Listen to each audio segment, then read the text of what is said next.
Doug, it looks like that de-escalation measure is going to pass. Do you have any thoughts? Looks on like that? it. Do you have any thoughts on it? Do I have any thoughts on it? Of course I have thoughts on it. Go ahead. What are those thoughts? What are those thoughts? You know, I'm ecstatic that it looks like 60% of the population that voted agreed that there were some changes that need to be made to our laws. And so I'm very encouraged by that.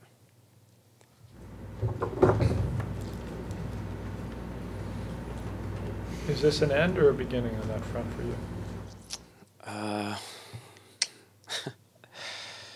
Oh man, it is a beginning, unfortunately.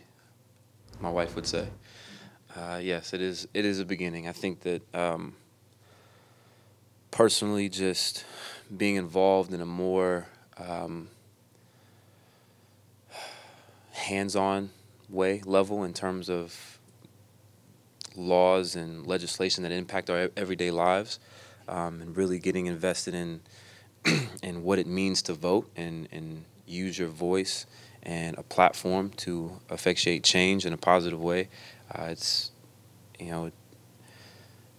hard to go back, especially when you take so much time to research and to be empathic to opposing viewpoints and see that there's opportunities to bring people together, to build bridges, and to actually have conversation about things that impact our everyday lives and changing them for the better, not only for ourselves in the immediate future, but also further down the line for our children and our great-grandchildren.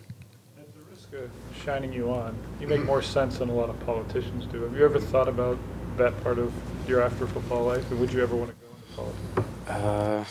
I have, honestly. If I do, it won't be for at least another 15 years. Personally, my main focus and main goal right now is to build my family and to be there for them as much as I possibly can. So the future children that are hopefully soon on the way, and being the best father that I can for them. And so my priority is, just like I attack anything else, researching, reading, learning as much as I can from people who've gone through the process, and being the best husband and best father that I can be. And then if time comes, and I have time to pursue other interests, then I will. I think that time will also give me an opportunity to go back to school, to learn things that I don't have the expertise on, and broaden my horizons in that way. From a standpoint of, I guess, the national perspective, how important is it for you to have established a tangible advancement in social reform agenda like this? Honestly, I don't know. I can't say. This is what I can say. It's extremely encouraging, right? And not just myself, but the people who were behind the initiative from the beginning, who took the time to research the laws and to write this initiative. It's a very emotional process, and I think that a lot of people who were involved with it were emotionally attached because they had some type of personal connection. And again, being able to see that almost 60%, over 60% of people agreed with it, and were able to, in some way, some capacity, be empathic to what the initiative was really speaking towards. I felt that was really encouraging. And for a bigger picture, just having the conversation with people on both sides of the aisle, per se, it was really fascinating to have those conversations and to see the minds open up and the ears open up and the eyes open up and the perspectives change. And again, really seeing people be more empathic to situations and perspectives that they didn't see before. And so in some ways it's become, I don't want to say addicting, but it's become something that's enjoyable, right? Because it's a progressive change that I've been able to be a part of. And again, it's hard to go back from that.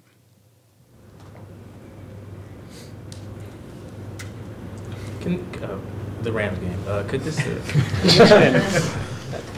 I was going to ask you one more politics question, but I wasn't listening to that. With the Rams, is how you perform against them in the second time around a good barometer where you guys are as a team?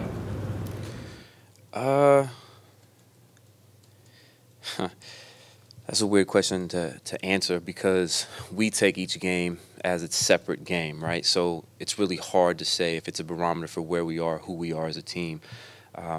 Personally, I think you would take these first 4 games and you can kind of create a storyline, a narrative of who we are, what our identity is trying to be, and what we're trying to accomplish.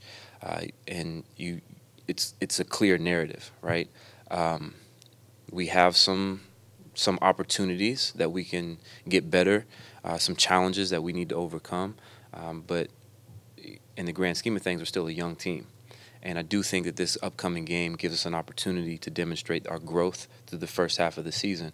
I think that the first game against the Rams was very indicative of the mindset that we have. You know, it was the Rams coming in, they're highly touted, but we didn't care, right? And they were coming into our house, and I thought that we, played a very aggressive, physical game, and narrowly missed out on that. So I think that is the overall theme for the first half of the season, and then going forward, I think it's just going to increase because, again, we have a lot of younger guys who are learning on the fly, and now they're going to be able to use the things that they learned in the first half of the season to the second half of the season. How different does this running game feel? Maybe not so much schematically, but functionally from, the offense, in general, the offense. How different does it feel this year compared to how it's been the past few seasons? It's different because, it's a new offense, right? So there's new language, there's new terminology, there's a new thought process. It's just a lot of newness to it, and so that could add to the part of us, the challenges and opportunities that we have to grow. I think that offensively, it's been a whirlwind, especially having the same offense for the past 7 years.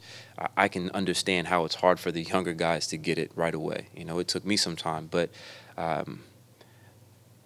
the functionality of it is not quite different. I would just say the terminology is a little bit different. So how we hear things, how things are described, whether it be run plays or pass plays, are just described differently. So understanding what that terminology really means has been crucial for our growth throughout the process. Anything else? I'll throw one more. I'll throw a politics one. Okay. That was fun. What any Seahawks teammates, past and present, you'd be most intrigued to see as politicians?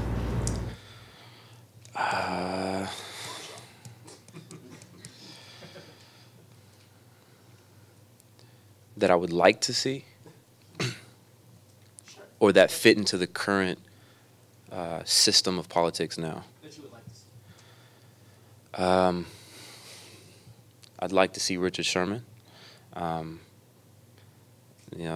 Obviously, you guys know him very well. He's very thoughtful, thought-provoking, looks at things differently, outside of the box, different perspective.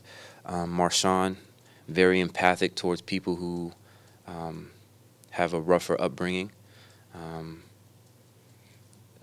Definitely could. I think Marshawn would be fantastic in attacking our education system. Just his outside-of-the-box mindset when it comes to helping young men and women advance in education. So yeah, Marshawn, Sherm. I think Luke Wilson would be phenomenal. I know you guys laugh, but he has a very common sense, blunt approach to just life, and he gives a very simplistic perspective to things. And I think that sometimes it can be muddied up because it's, things are confusing, but when you look at it from an objective standpoint and you take a step back, like, what are you really trying to accomplish? Luke has a very, very good mind for that. So Luke Wilson would be, I'd throw him in that category.